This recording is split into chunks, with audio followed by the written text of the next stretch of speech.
Olá, boa noite a todas e a todos. Estamos aqui em mais um Arquitetura do Planejamento em Pauta. Infelizmente, nós tivemos um probleminha técnico, eu tive que entrar e sair. Vamos aguardar o pessoal entrar, ver a professora Patrícia Rocha, aqui ela já acenou, já deu um ok, vamos entrando. Desculpa aí o probleminha técnico que nós tivemos aqui. Chove muito no Rio de Janeiro, não sei como é que estão em outras regiões do Brasil, eu sei que está tendo muita chuva, né? Vamos aguardando, vendo aqui a Patrícia. Já aceitei, eu acho que vai dar certo. Vamos aguardar. É uma alegria, estou vendo a Jéssica. Oi, Patrícia! Boa noite, professora Daniele, tudo bom? Daniele só, por favor, nada de professora. E é uma alegria muito grande. A Patrícia está aqui comigo. A Patrícia não sabe, mas eu tenho uma admiração. Já falei, já tive a oportunidade de falar isso para ela. Uma admiração muito grande pelo estudo, pela dedicação que a Patrícia tem. Eu a conheci, tive a oportunidade de conhecer num congresso onde nós compartilhamos congresso, não sei qual, do IBD Civil, eu sei, mas não sei qual. 2018. 2018, em Fortaleza. Foi super interessante. Foi um congresso onde apresentávamos estudos e dali eu estou vendo várias pessoas queridas, Clarissa, Cláudia Stein, amigas, professoras, autores aqui também do Arquitetura do Planejamento, né? E então, assim, foi um encontro acadêmico, literalmente. Eu conheci a Patrícia, foi num mesmo painel que participei, onde ali me chamou a atenção. Eu sei também que você dá muita aula, negócio de cursinho, de OAB, segunda fase, mas uma alegria muito grande você estar aqui podendo estar comigo, não só na live, mas nesse projeto, acima de tudo, que é o Tomo 2, Tomo 3. Daniele, costumo te chamar de professora Daniele. Daniele, eu que agradeço, assim. Eu digo que no dia que você mandou uma mensagem para mim perguntando se podia me ligar, e quando ligou, me fez o convite para participar desse livro, que é uma das referências hoje no direito sucessório, assim, meu coração explodiu de alegria. Eu disse, meu Deus do céu, que maravilha! Porque, assim, eu já admirava o trabalho da professora Daniele, para quem está nos acompanhando. A gente se conheceu realmente nesse congresso, que teve um formato muito interessante.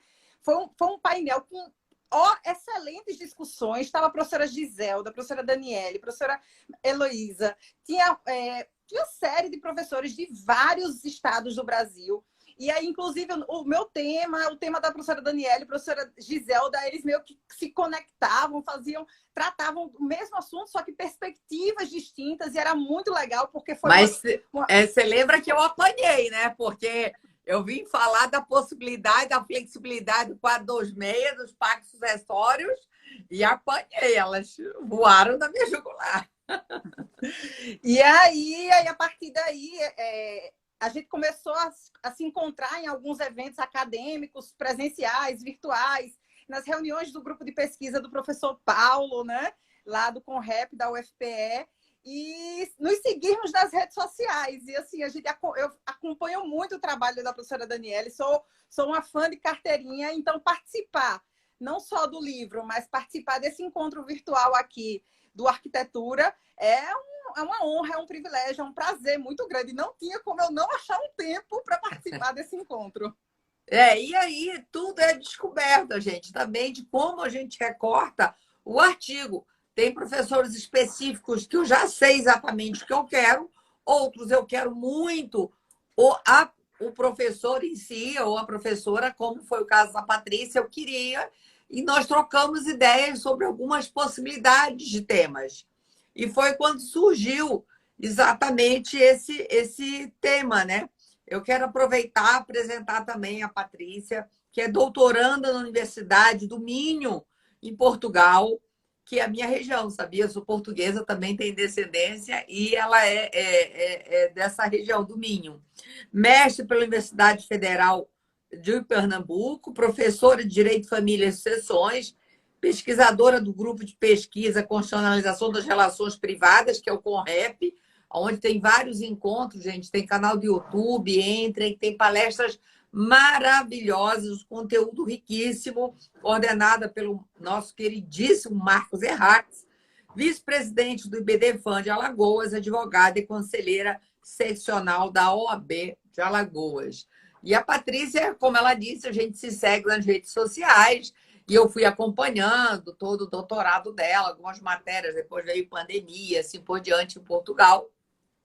E é muito bacana a gente ver o crescimento acadêmico de uma pessoa e é como eu vejo a Patrícia. E a Patrícia, essa pandemia revolucionou, tá mais magra, bonitona, e eu fico acompanhando. E é isso, nós viemos falar aqui sobre uma paixão de nós duas, que a gente compartilha essa paixão pelo direito das sucessões, né, Patrícia? E você escolheu esse tema da sucessão entre irmãos bilaterais e unilaterais, né? O tema no artigo é a sucessão entre irmãos bilaterais e unilaterais subsistem os motivos para o tratamento diferenciado? Então, é essa abordagem que a gente vai dar do artigo. E eu lembro que a gente falou ao recortar, e ela aprofundou muito mais isso no artigo, foi que a gente cria situações, o próprio sistema, e a importância do direito das sucessões se oxigenar com as demandas dessa sociedade, que tem que estar mais coerente com essas diferenciações, inclusive de filhos. Eu tive um dia desse uma oportunidade de participar junto com a Patrícia, o Marcos Errates e o Gustavo Andrade, de um painel também sobre direito das sucessões, onde a Patrícia trabalhou esse tema. Eu trabalhei o planejamento de uma forma mais lato. Acho que o Gustavo, eu não pude ficar até o final, acho que falou um pouco sobre a legítima, não sei, lembro sobre bem. Inventário. Inventário, foi. E você trabalhou já a temática desse artigo. E muito me preocupava quando a gente começou a elaborar, rascunhar esse artigo, que literalmente no início ele é a quatro mãos, assim, às vezes até seis, mas antes dela botar a mão na massa e aprofundar os estudos, a gente foi falar que um pouco assim essa questão das novas famílias, das famílias recompostas, reconstituídas, mosaicos, como às vezes são denominadas, lembrando que a professora Fernanda Barreto, nossa queridíssima professora da Bahia, também tem uma peculiaridade, ela faz a diferenciação de família mosaico para família recompostas, né? Onde ela faz que a família mosaico seria aquela, literalmente, que vem de filhos oriundos daquela segunda relações, segundas ou terceiras relações. Mas isso é uma diferenciação conceitual, acho que, de certa forma, o que a gente quer ver é o que ocorre, né, Patrícia? Eu acho que a gente tem muito esse olhar que o direito tem que se adequar às demandas da sociedade. E nisso, acho que a gente concorda por outros momentos que a gente já compartilhou os nossos estudos, que o direito das sucessões precisa urgentemente estar se atualizando, estar buscando essa questão de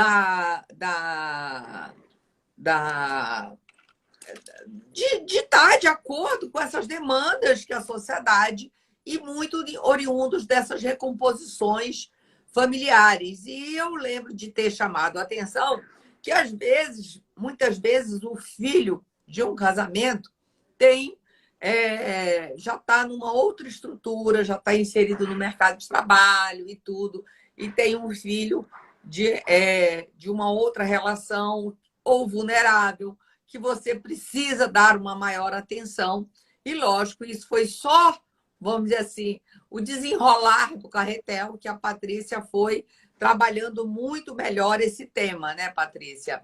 Aproveito, te passo a palavra e, mais uma vez, muito obrigada por estar aqui participando da live. Eu vou tentar, acho que, passar para o 4G, que a internet está oscilando bastante aqui. Não sei como é que está a sua. Bom, aqui parece que tá meio tá tranquilo. Eu queria esclarecer o porquê, né? Na verdade, assim, complementando um pouco a sua fala, Daniele, que eu leciono há mais de 12 anos, e há 12 anos, desde que eu comecei a lecionar, eu leciono o direito das sucessões. E aí, ao longo da minha vida acadêmica, eu acabei lecionando diversas matérias. No começo, você acaba lecionando, sobretudo, até o momento em que eu consegui conciliar as duas matérias que eu acho que são muito complementares uma à outra. Quando eu comecei a lecionar também Direito das Famílias, a disciplina acabou me ajudando muito, inclusive, a rever esses conceitos arraigados tão engessados do direito das sucessões. E aí dessas ideias é justamente como o direito das sucessões trata as famílias, né? E isso através da sucessão legítima. E aí a gente precisa, para quem está assistindo e talvez não tenha um conhecimento específico sobre o tema, só a título de esclarecimento, a gente precisa lembrar que o nosso ordenamento ele reconhece duas formas de transmitir o patrimônio da pessoa que morreu, né? A chamada sucessão legítima, que é chamada de legítima porque ela decorre da lei, e o legislador escolhe quem serão os sucessores da pessoa falecida. Só E fazendo um escolhe essas parênteses pessoas. aqui, explicando, gente, você tem um planejamento já feito, é a lei. Quando você nada faz, alguém já escolheu por você. Então, é só para destacar que planejamento todos nós acabamos fazendo, só que às vezes você tem autonomia para isso, ou se você nada fizer, a lei determina, né? E aí esse critério legal chama a sucessão pessoas da família do morto, né? Pessoas que têm vínculos familiares com a pessoa falecida. E aí chama os descendentes, os ascendentes, o cônjuge, o companheiro e os colaterais até o quarto grau. E aí dentro dessa última classe estão os irmãos, que podem ser os irmãos filhos do mesmo pai e da mesma mãe, ou filhos só apenas de um dos ascendentes. E aí, nesse contexto da sucessão dos irmãos, o legislador trata esses irmãos de forma distinta. Caso eu tenha na mesma sucessão irmãos bilaterais e irmãos unilaterais. Se eu só tiver bilaterais ou se eu só tiver unilaterais, não há qualquer tratamento diferenciado. Todo mundo herda por cabeça e eu vou dividir a herança em tantas partes quantos forem os irmãos. Mas, se na mesma sucessão eu tiver irmãos bilaterais e unilaterais, o código diz: os bilaterais vão receber o dobro dos unilaterais, ou como ele diz, o unilateral recebe a metade do quinhão do bilateral. E aí a gente precisa questionar, né? A origem disso. Patrícia, antes de você questionar, eu acho que é importante você falar a ordem vocatória, para as pessoas saberem que essa questão do irmão também é diferente de herdeiros necessários. Eu acho que vale a pena. O que você acha aí? Porque, às vezes, a gente, no horário, tem gente que não é tanto só do direito, ou para explicar que isso, todos nós temos famílias e podemos estar numa situação dessa que a Patrícia está chamando a atenção. Isso. A gente tem, então, na sucessão legítima, uma sequência de chamamento dos sucessores, que é o que o legislador chama de ordem de vocação hereditária.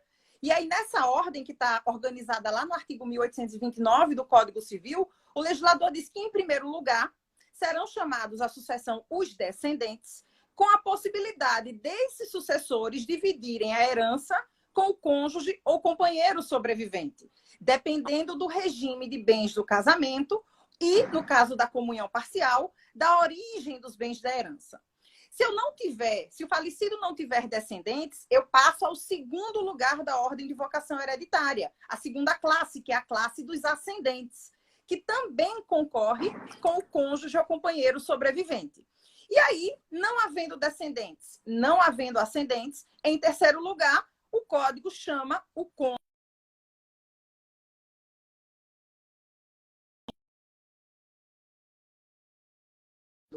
E em quarto lugar, na falta de todos os sucessores anteriores, a gente tem os colaterais até o quarto grau. E aí, dentro desse parentesco colateral, existem graus de parentesco, que são as gerações dentro daquela classe. E a gente tem os colaterais de segundo grau, que são os irmãos, os colaterais de terceiro, tios e sobrinhos, e os colaterais de quarto, primos, tios, avós, sobrinhos, netos. E como o próprio nome diz, é uma sequência de chamamento. Então, na classe dos colaterais, a princípio, quem vai ter direito de recolher a herança são os irmãos, com a única possibilidade de direito de representação dos sobrinhos, aceitando a herança no lugar de um irmão pré-morto ou indigno. Só que dentre esses herdeiros legítimos, a lei faz uma outra distinção, dando uma proteção diferenciada a determinados sucessores, que ela chama de herdeiros necessários. E aí, segundo o artigo 1845, são herdeiros necessários os descendentes, os ascendentes e o cônjuge sobrevivente. Hoje se discute, apesar do recurso extraordinário 878-694, que equiparou os direitos do companheiro ao cônjuge na sucessão, ainda se discute se o companheiro é ou não herdeiro necessário, porque o recurso não tratou dessa matéria, em que pese a doutrina majoritária, a jurisprudência, as decisões do STJ posteriores a esse recurso extraordinário com repercussão geral, reconheçam a condição de herdeiro necessário ao companheiro sobrevivente. Só que, sem falar do companheiro, passando a falar exclusivamente dos colaterais, o Código diz que os colaterais eles não são herdeiros necessários, eles são herdeiros facultativos. Eles estão na ordem de vocação hereditária, mas eles não têm uma reserva patrimonial, representada no que o legislador chama de legítima, que garante aos herdeiros necessários 50% dos bens da pessoa falecida, independente da sua vontade. Então, se eu tiver herdeiros necessários, eu posso fazer um testamento, mas eu vou ter esse limite quantitativo. Se eu não tenho herdeiros necessários, eu posso dispor da totalidade dos meus bens por ato de disposição de última vontade. Então, por exemplo, se os meus parentes mais próximos forem os meus irmãos, e eu não for casada, não viver em união estável, e eu não quiser deixar um realzinho do meu patrimônio depois que eu morrer para os meus irmãos, basta fazer um testamento dispondo de todos os meus bens em favor de qualquer outra pessoa ou outras pessoas. Exatamente. Era aí que eu queria que você chegasse e explicasse para as pessoas entenderem o que é autonomia. Gente, então, quando você tem os colaterais, que é o caso do que a gente está trabalhando aqui, dos irmãos, isso vai depender da sua vontade, se você vai querer deixar para os colaterais ou não, que você tem direito de escolha. Quantos são os herdeiros necessários? E ela bem lembrou a questão do STF, do 1790, da inconstitucionalidade do 1790, e o entendimento majoritário, tanto da doutrina como disso. Por quê?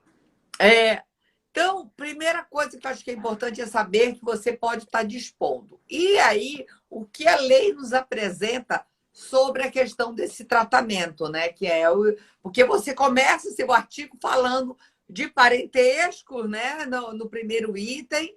Depois você vem falando da transformação das famílias, que foi um pouquinho do que nós já falamos aqui, que hoje em dia é muito comum as famílias recompostas, e o que mudou do Código de 2002 para cá, é muito importante dizer, até a professora Ana Luísa, ela fala do papel do supercônjuge, né?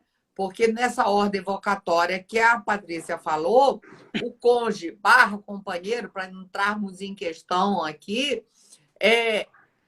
ele é herdeiro necessário.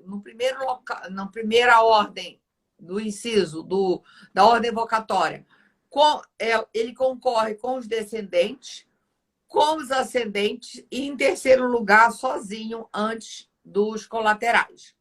E ele se tornou, no Código de 2002, herdeiro necessário. Porque você chama aqui atenção na segunda item, acho que as transformações da família e na sucessão legítima desde o Código 16 ao de 2002, né? Então, você faz um pouco essa evolução, um paralelo, transformações da família, né? Isso. Para a gente poder entender, né? Da onde, na verdade, assim, a origem desse tratamento diferenciado dos irmãos, ela é até anterior ao código, um pouco anterior ao Código de 16, mas eu quis tomar como referência a legislação oriunda do Brasil, a nossa legislação privada de referência. E aí, como foi que essa legislação ela foi se transformando, recepcionando ou não, ou demorando a recepcionar, essas transformações dos núcleos familiares ocorridas na sociedade. Então, não só a questão, por exemplo, dos filhos, que antes eram divididos entre legítimos e ilegítimos, não se reconhecendo quaisquer direitos aos ilegítimos, inclusive por muito tempo. Mesmo que o pai quisesse, né, o pai adúltero, quisesse reconhecer aquele filho extramatrimonial, a lei não lhe permitia. Então, mesmo que o homem quisesse, a lei dizia não, para a proteção da paz familiar, né, que na verdade era do patrimônio da família matrimonial, não poderia haver esse reconhecimento. E aí acabou que essa diferenciação do tratamento dos filhos acabou se estendendo pelo parentesco e culminou também na diferenciação dos irmãos. Que é o item 3 que você trabalha. A sucessão entre irmãos bilaterais e unilaterais. Subsistem os motivos para o seu tratamento diferenciado, que é a essência do seu artigo mesmo, né? Exatamente. E aí o que é que diz o artigo 1841? Que, havendo numa mesma sucessão irmãos bilaterais concorrendo com irmãos unilaterais, cada um dos unilaterais receberá a metade do que os bilaterais têm direito de herdar. Ou seja, o bilateral, por ser irmão 2 vezes, ele vai receber o dobro daquele irmão que tem apenas a relação de uma única ascendência em comum. E aí é que a gente precisa perguntar, né? Por que surgiu isso? Nem sempre foi assim, na verdade. Na verdade, inclusive, antes do Código Civil de 16, a gente adotava uma regra que vinha lá do direito romano, que excluía os irmãos unilaterais da sucessão. Ele se existissem irmãos bilaterais, os unilaterais eles não herdavam nada. Essa ideia de diferenciação, de atribuir um quinhão menor aos unilaterais, adveio de um projeto de Código Civil ela foi elaborado entre os anos de 1878 e 1891 por Joaquim Felício dos Santos e acabou sendo incorporado no Código Civil de 16.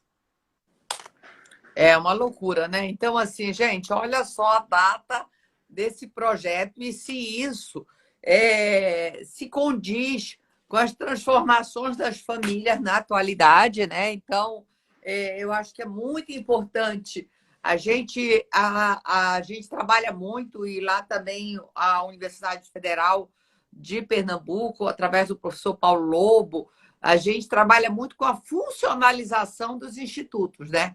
Então, a gente também tem que ver e fazer uma leitura crítica dos institutos.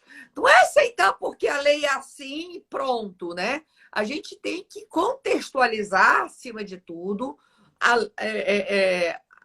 legislação, ver se adequa e qual a melhor interpretação para isso, né? E é o que você defende no seu artigo, né, Patrícia? E isso, Daniele. Só que assim, esse meu posicionamento, ele ainda, nesse aspecto da sucessão dos irmãos, eu vou destacar aqui que é um posicionamento minoritário. A maioria dos doutrinadores, eles ainda defendem a constitucionalidade, a regularidade, digamos assim, desse tratamento diferenciado. Poucos são os doutrinadores que escreveram ou que defendem esse ponto de vista, e aí por isso a minha ânsia de tentar aprofundar essa pesquisa e falar um pouquinho dessa temática que passa, às vezes, desapercebida, né, pelo estudioso do direito das sucessões. Eu acho que no direito, sabe, Patrícia, tem algumas questões que a gente perpetua sem trazer essa questão da crítica, né?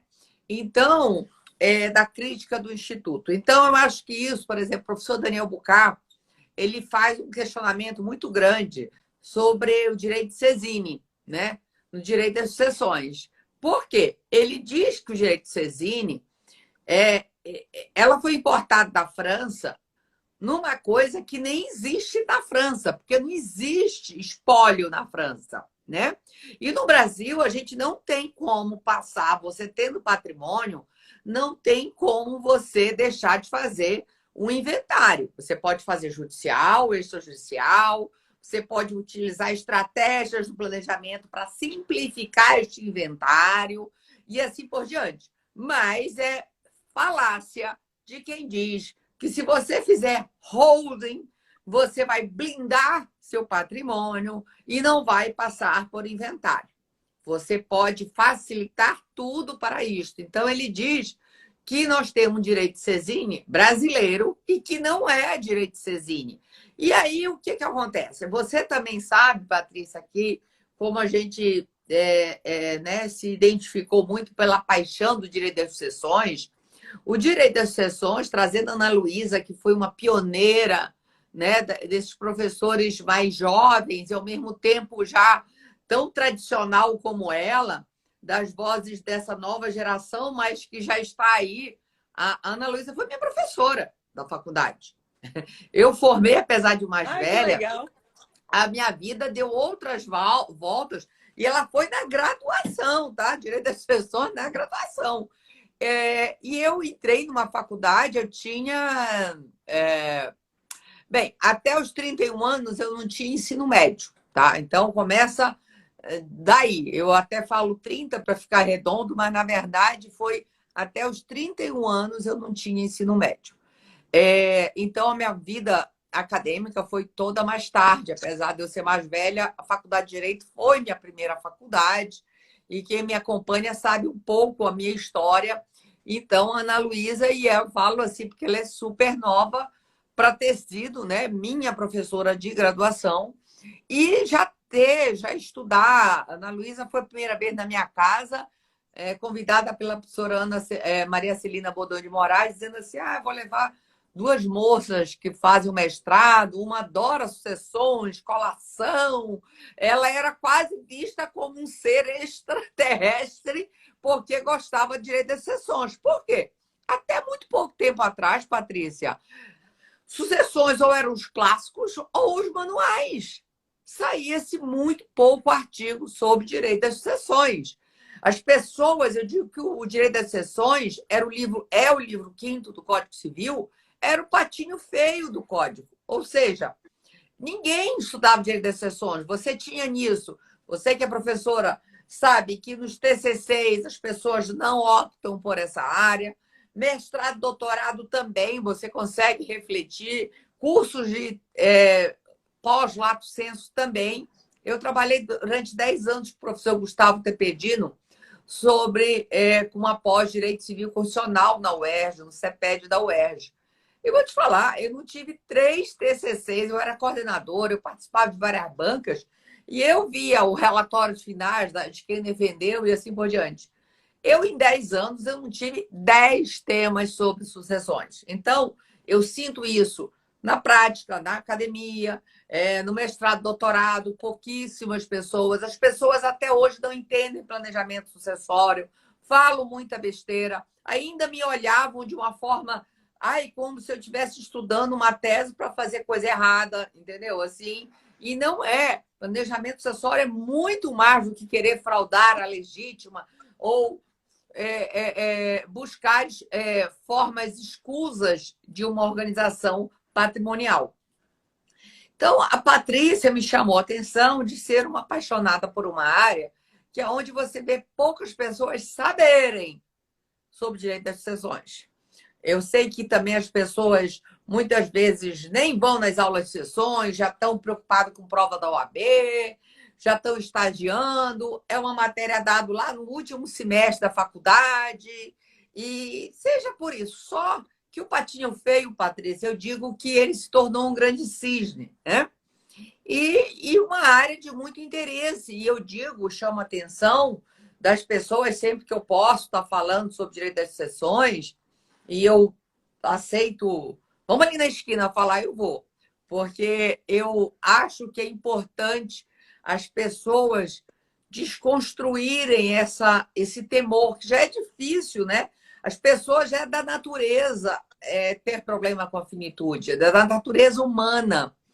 E isso humana, Freud já falava sobre isso, um dos problemas da, da sociedade é a questão da finitude, que a pandemia nos trouxe um pouco para encararmos ela, trouxe isso, inseriu um pouco mais ela dentro das nossas famílias, né? Com o número de mortos, a gente sabe, no Brasil, de mais de 600 mil pessoas. Eu tenho uma pessoa, o pai dos meus filhos morreu de Covid, né? Então, eu tenho uma pessoa muito próxima, já era divorciada há muitos anos, mas é pai dos meus filhos, né? Eu vi o sofrimento deles, a dor deles, uma pessoa que não tinha comorbidade e em um mês, e menos de um mês, veio a falecer. Então, realmente essa doença é um terror, no sentido, trouxe isso, mas a dificuldade, estou vendo aqui, nosso querido professor Leandro Cunha, também coautor aqui,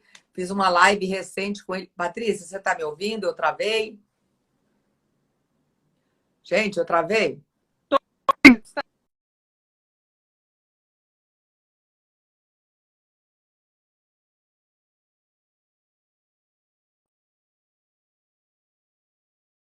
Gravada.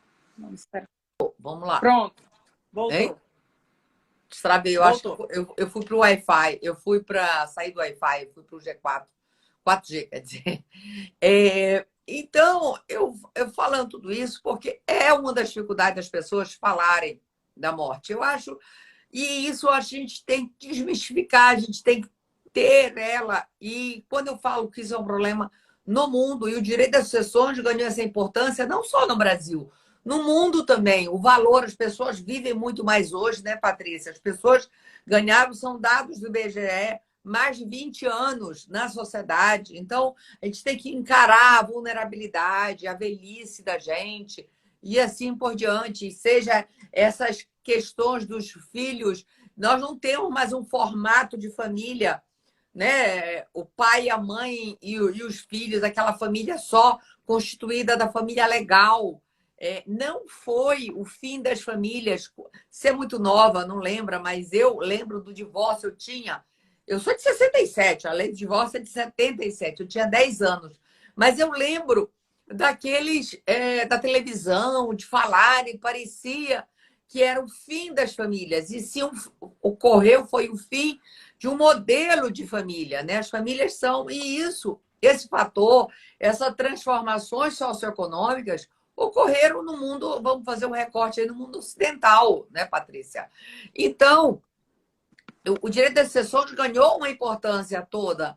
Só que esses outros países, quando a gente vai estudar lá fora, né, como você está em Portugal, eu fiz o pós Lato Sensu na Itália, que na Itália não tem mestrado, eu fiz uma especialização em Camerino, onde o professor Tepedina, a professora Maria Celina Bodan de Moraes foram estudar, a professora Heloísa Helena, o professor Paulo, mas tantos nós de outras gerações, fomos a Camerino na teoria do professor Pietro Pilingeri, Beber na Fonte. E quando você fala minoritária, o direito civil constitucional na Itália é minoritário, gente. É uma teoria, como é também no Brasil, só que cada vez mais ganhando mais expressões, mais referências. E o princípio da autonomia, e aí eu falo, por que eu estou falando desse princípio? Porque eu trabalho muito a questão da solidariedade. Eu acho que ambos, eles não são contrapostos no direito das sucessões. Eles são complementares, né? Eu trabalho muito com eles e eu acho que quando a gente fala aqui nessa questão, a gente está falando dos dois princípios, tanto da solidariedade com os irmãos, quanto também da autonomia, né? Alô? Oi, travou de novo? Agora eu estou no 4G. Patrícia? Não, travou não. Ficou meio lento, mas estava dando para ouvir. Tá ok. Então, assim, tudo isso eu estou trazendo essas reflexões para também compartilhar com você e te ouvir um pouquinho sobre isso. Pois o professor Zeno, ele sustentava, né, que o irmão bilateral é irmão duas vezes. Então, por isso que faria eu lembro da palestra do Zeno falando isso. Eu não concordo. Eu sou mais da sua linha aí. Amo É, Zeno, de paixão da minha terra e tal, mas eu não entendo dessa forma. Mas eu queria que você trouxesse exatamente isso, os argumentos, mesmo sendo uma doutrina minoritária, não é porque é minoritária quais assim, eu queria que se aprofundasse quais os fundamentos que você sustenta o seu entendimento para as pessoas uhum. saírem daqui, acompanharem e entenderem, seja minoritário ou não, quais os fundamentos que você utilizou como pilares, né, basilares no seu entendimento. Bom, seguindo um pouco a sua linha de raciocínio, inclusive eu cito a professora Daniele no meu artigo, quando ela, acho que é no Arquitetura 1, o artigo dela no Arquitetura do Planejamento Sucessório 1, ela fala justamente sobre esse engessamento, né, do direito das sucessões, que ele não avançou significativamente com o Código de 2002. E ele se baseia numa família que não corresponde ao perfil da família atual. Até porque, se a gente for até entender um pouquinho por que o Código Civil é assim, é que a gente vai ver que o projeto de lei que deu origem ao Código é de 75. Então, é lógico que ele não reflete, por mais que ele tenha sido emendado, houve tentativas de atualização, o texto base é da década de 70 e ele não reflete, de fato, ele é um código que nasce velho, né? Ele nasce velho e aí, por isso, ele dá margem a Um aluno me tantos disse um dia questionamentos. desse, numa aula, que ele é o Benjamin Button, né? É o código que já nasce velho e depois vai rejuvenescendo, né? E aí, com o trabalho da doutrina e da jurisprudência, você vai tentando resgatar essa jovialidade no sentido dele ser adequado às relações sociais modernas, contemporâneas, né? E aí, o primeiro ponto que eu queria destacar aqui é com relação à impossibilidade do tratamento discriminatório da filiação. Então, a nossa Constituição Federal diz expressamente que é vedado qualquer tratamento discriminatório entre os filhos, independente da sua origem, acabando com aquela distinção entre a família legítima e a família parental ilegítima, né? E aí, o que acontece é que o professor Paulo Lobo, a partir desse dispositivo, que é repetido no Código Civil, dessa vedação de discriminação, ele diz que essa vedação ela deveria se propagar por arrastamento às outras relações parentais. E que isso que incluiria as relações dos irmãos. Então, se não pode haver discriminação entre filhos, também não poderia haver discriminação entre irmãos, pois os irmãos são filhos do mesmo genitor, ainda que de apenas um dos genitores. Então, o primeiro fundamento seria esse. Inclusive, o professor Eduardo de Oliveira Leite, ele fala que resgatar esse princípio da igualdade e da filiação, projetando ele adequadamente no direito sucessório, deveria promover uma releitura do artigo 1841.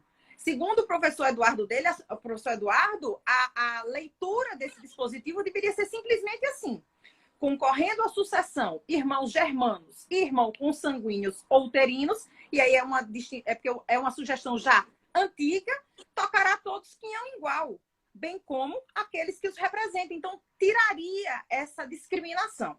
Então, o primeiro ponto seria isso, que a vedação da discriminação entre os filhos deveria se propagar, se arrastar a qualquer outras relações parentais. Então, vedaria qualquer tratamento discriminatório entre irmãos. O segundo ponto que alguns doutrinadores falam é que o que justificaria esse tratamento diferenciado seria a origem ou a procedência dos bens da herança. Digamos o seguinte, que o irmão unilateral, por parte de pai, ele estaria, de certa forma, obtendo um enriquecimento indevido por receber bens da sucessão do seu irmão provindos da família materna. Mas aí eu preciso questionar. Vem cá, e na sucessão dos ascendentes? Se a pessoa vai participar da sucessão dos ascendentes, não se discrimina. Se o pai herdando sozinho, por exemplo, sendo a pré-morta mãe e tendo o neto, o autor agora da sucessão, o filho, né, recebido bens da herança dos avós maternos, o pai pode receber patrimônio da família materna, mas os irmãos não podem. Então, se em nenhum outro dispositivo, seja com relação aos sobrinhos, ou aos sobrinhos netos, aos tios também, você não faz distinção se o tio é da família do meu pai, se o tio é da família da minha mãe, se não se discute a procedência dos bens para fins da sucessão dos ascendentes e de outros colaterais que não os irmãos e os sobrinhos, por que isso é relevante na sucessão dos sobrinhos? O professor Rolf, aí eu ouso discordar, né, do professor Rolf, adoro os livros do professor Rolf, concordo com inúmeros posicionamentos dele, mas nesse ponto eu ouso discordar dele, porque ele diz que quando morre um irmão e ele deixa bens, ele diz que esse patrimônio é constituído durante a vida dele e que são provenientes tanto do pai quanto da mãe. E que transferir o patrimônio de um ascendente que não é o ascendente do irmão em pé de igualdade com aquele irmão que é bilateral, filho de ambos os ascendentes da pessoa que morreu, isso seria equivocado. Mas é o que eu digo. Se fosse assim, a gente deveria pensar que na sucessão dos ascendentes, os parentes da linha paterna só poderiam herdar os bens oriundos da família paterna, os ascendentes da linha materna só poderiam herdar os bens oriundos da família materna, assim como os tios, par de pai, par de mãe, assim como os primos. Então, é preciso, eu acho que às vezes a gente pensar na coerência do nosso ordenamento jurídico. A gente ter regras que se apliquem à família de uma maneira distinta, como essa ideia de uma possível procedência dos bens. Você falando agora, eu me lembrei também da questão da multiparentalidade, né? Quando você tem...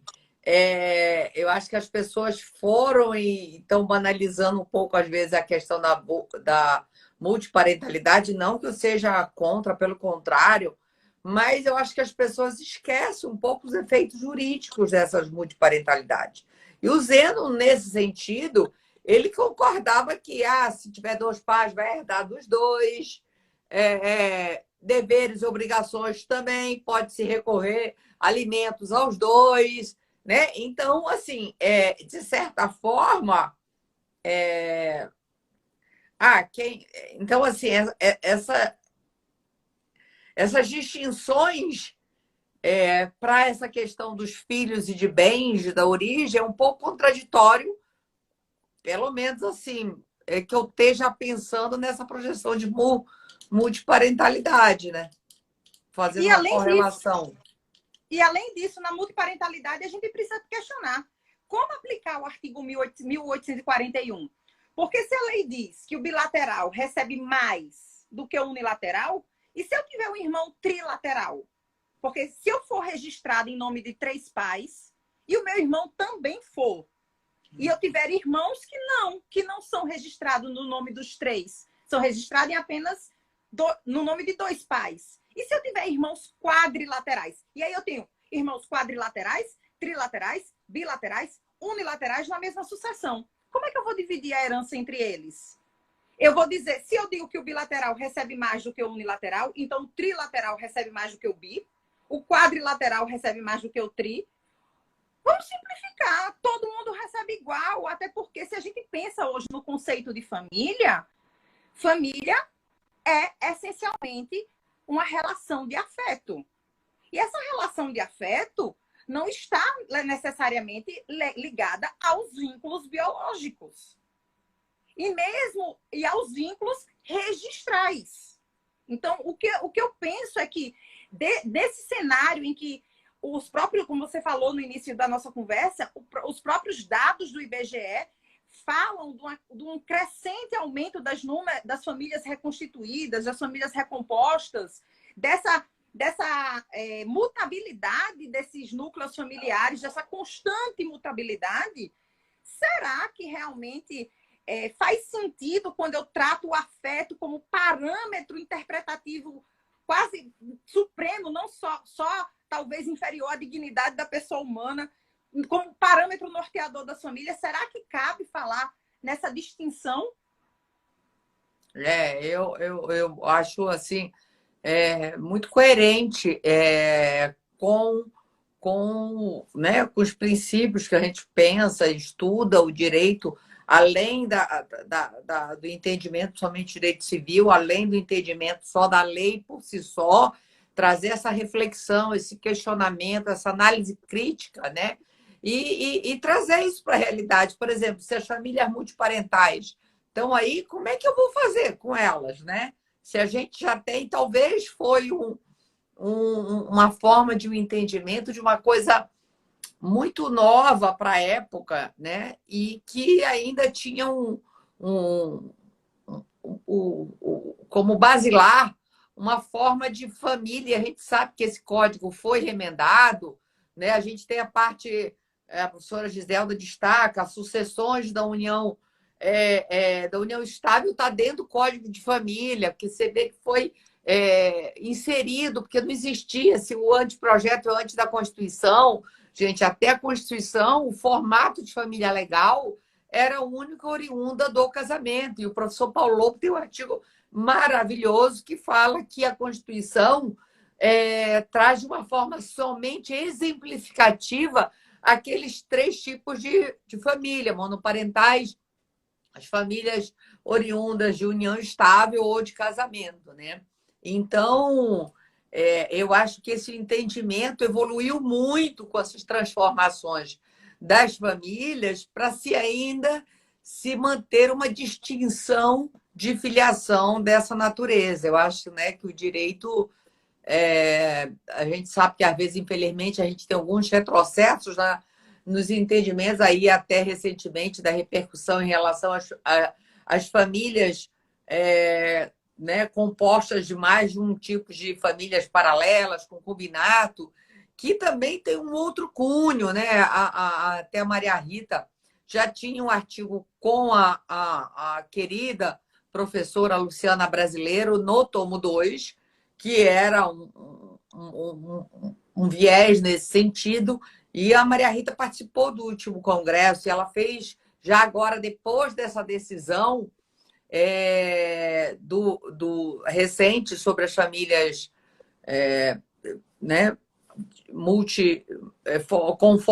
formada por várias formas de famílias simultâneas, a Maria Rita, eu lembro, no fim do ano passado, ela dizendo: é um risco quando matérias dessa natureza vai para uma repercussão geral, que pode ser um grande avanço ou um grande retrocesso, né?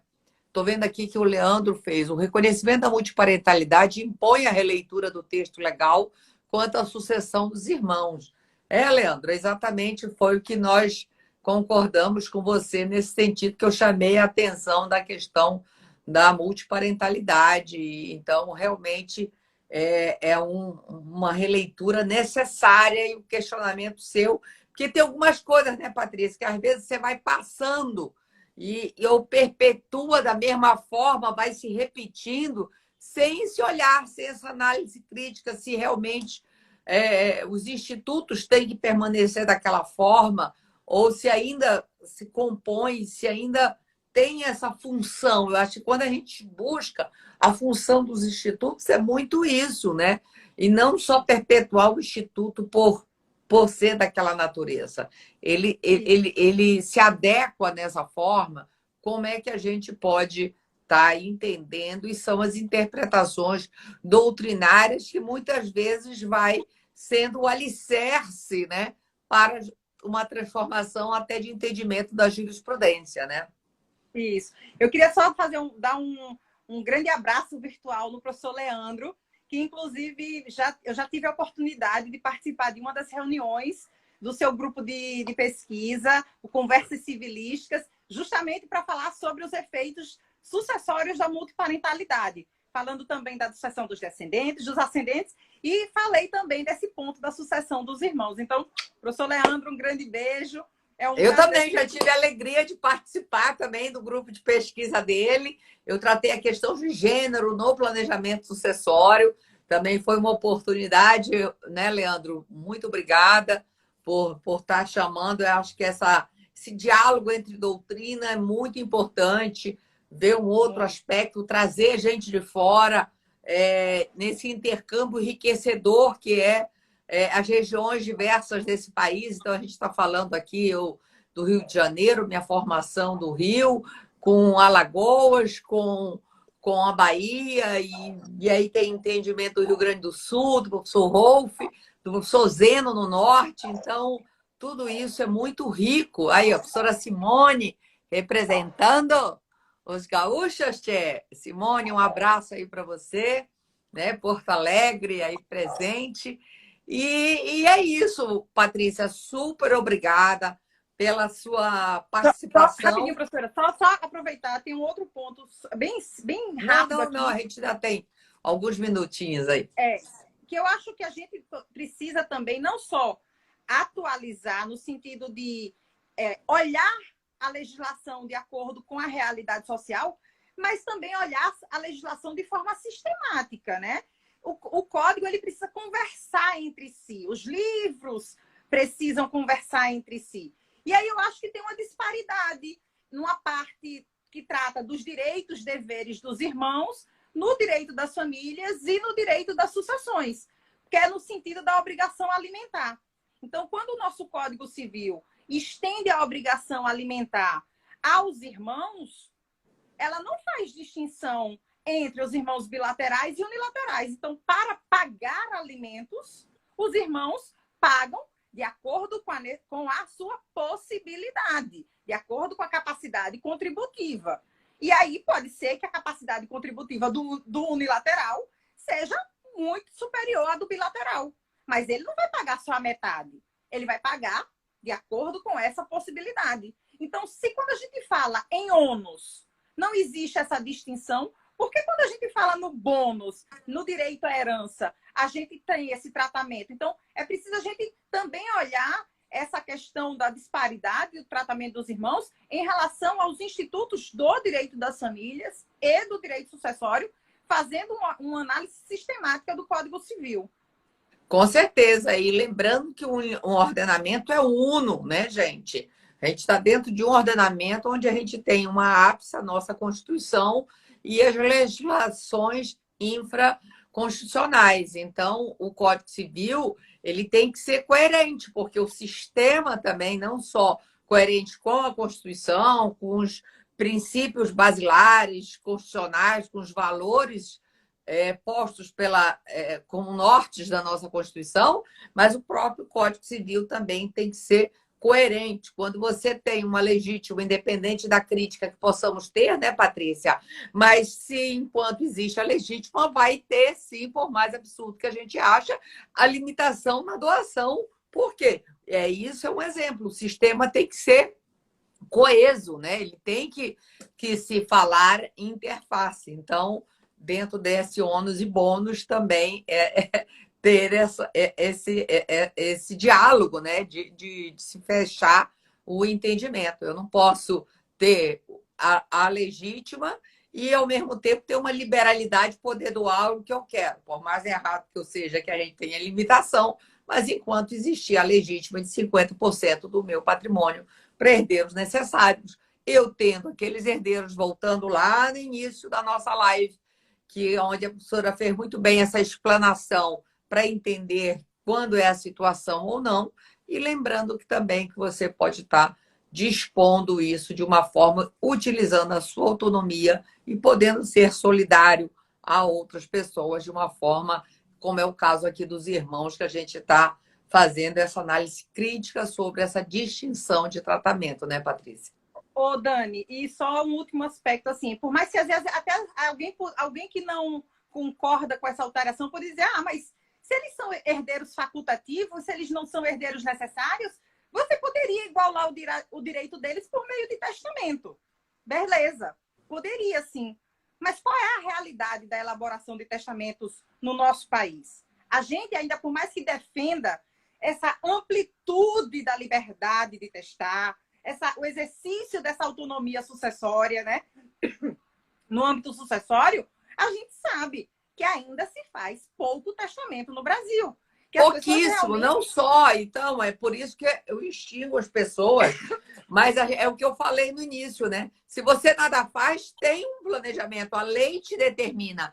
E como o brasileiro não tem o hábito de se organizar, de fazer nenhum pacto antinupcial antes de casar, de pensar que você pode dispor, isso que a gente quer chamar, você pode até evitar sair desse problema. A questão é muito bem chamada a atenção pela Patrícia, é que o número baixíssimo de pessoas que exercem a sua autonomia, aonde, e às vezes se sente até mal. Um dia desse eu fui falar com alguém que é o caso de fazer o planejamento, porque ela não tem descendentes, não tem nenhuma relação e não tem mais ascendentes. E ela tem um único irmão com quem ela é brigada. E eu falei, fulana, você é o caso perfeito de fazer uma organização, faz um testamento, nem precisa de grandes planejamentos assim, mas é saber, você quer deixar para mais alguém? E ainda eu sabendo que ela tem essa briga, não é que eu estou alimentando a briga, mas eu estou chamando a atenção de quem é minha amiga, dizer assim, olha, se você pode dispor para outra pessoa. Tem um outro caso também de uma situação nessa mesma situação, Elsa ainda tem ascendente, mas assim, a chance da mãe morrer antes dela é muito maior, né? Até por você já ser uma senhorinha, a mãe dela. E ela tem um irmão, e eu falei, mas é isso mesmo? Você quer dessa forma? Ah, não quero. Se você nada fizer, não, vai ser desse jeito. Então, assim, as pessoas têm que se organizarem, de pensarem que não são eternas, que tem uma finitude. E se você quer um pouquinho diferente, você tem o direito, né? Até para filho, gente. Até se você quiser deixar mais dentro da sua disponível para um filho, que você tem mais afinidade, que cuida mais de você, disso, isso é legal. Você não está distorcendo. Você tem que respeitar a legítima, respeitando a legítima. Você, aquele excedente, você pode, como a Patrícia disse, você pode deixar para qualquer pessoa, você pode dar para o Zé da esquina, né, ali para o padeiro, como você também pode deixar para um herdeiro necessário a mais um quinhão para ele, dentro de uma proporcionalidade.